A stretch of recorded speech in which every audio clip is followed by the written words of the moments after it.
Good day mga ka-idol! Marami ang nagtatanong sa pagkatalo ng Tropang Giga kontra sa Converge Fiber Xers na kung saan nasa number 11 spot nga ang Converge Fiber Xers, samantala ang Tropang Giga nasa number 6 spot.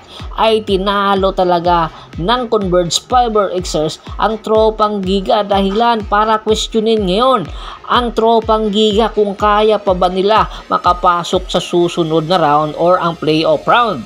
Kinakailangan na ba ng Tropang Giga na pindutin na ang panic button?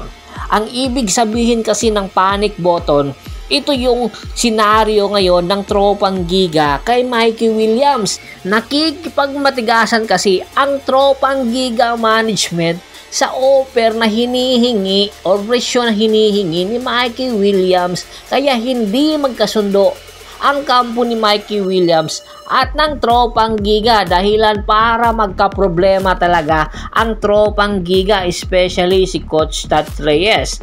Tanging isang paraan na lang na nakikita ngayon ng Tropang Giga ay i-accept ang offer ng kampo ni Mikey Williams at doon magsisimula silang gumawa ng mga moves na para makakuha ng mga quality players at the same time magiging future superstar ng Tropang Giga, dahil ayon nga sa isang report, malaki ang posibilidad kung magkakaroon ng panic mode ang Tropang Giga ay i-accept nila ang offer ni Mikey Williams, isa-sign nila ito at ititrade sa SMC team, dahil ang SMC team interesadong makuha si Mikey Williams at kayang-kayang bayaran ang hinihingi na presyo ni Mikey Williams. At syempre hindi papayag ang Tropang Giga na basta-basta lang nila ibibigay sa SMC team ng walang magandang kapalit.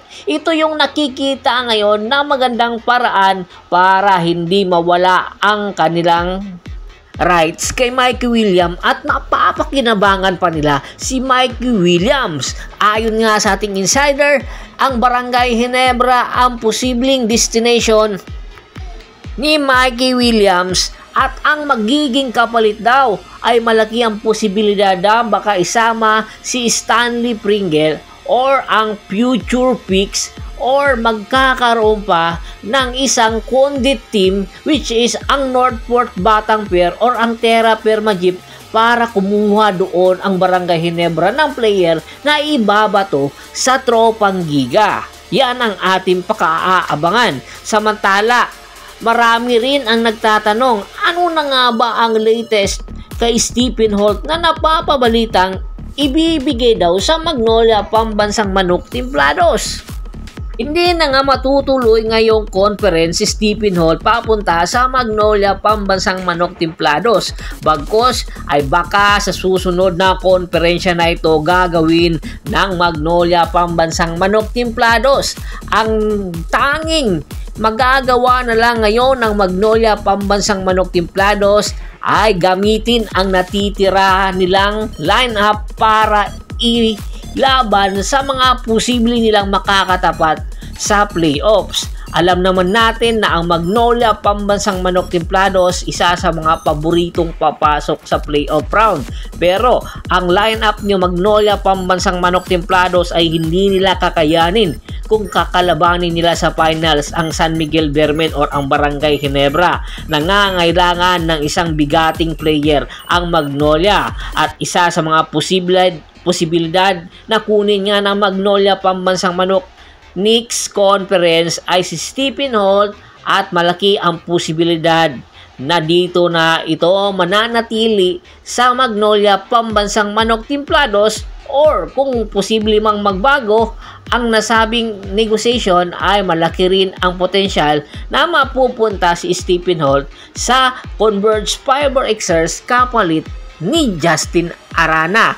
Yan ang negotiation na nangyayari ngayon sa Terra Permagip, Converge Fiber Xers at nang sa Magnolia Pambansang Manok Timplados. Kumbaga dadaan lang si Stephen Holt sa Magnolia at didiretso ito sa Converge Fiber Xers kung sakaling magkasundo ang Magnolia at ang Converge management. Samantala, dahil nga sa nasabing negotiation na nagaganap ngayon, malaki rin ang posibilidad na ang Barangay Ginebra San Miguel ay ipapadala na rin nila ang kanilang prodigal son na si Stanley Pringle. Matatandaan, nakuha nga si Stanley Pringle via trade sa Northport Batangpier noong 2019 blockbuster trade. Kasama na dito sina Kevin Ferrer. Kaya naman, dahil nga sa nagkakaedad na si Stanley Pringle, ay bumababa na ang kalidad at nagkakaroon na ng injury, dahilan para bumaba na rin ang minuto na ibinibigay sa kanya ni Coach Tim Cone. Bago pa man ito mawalan ng minuto sa Barangay Ginebra San Miguel,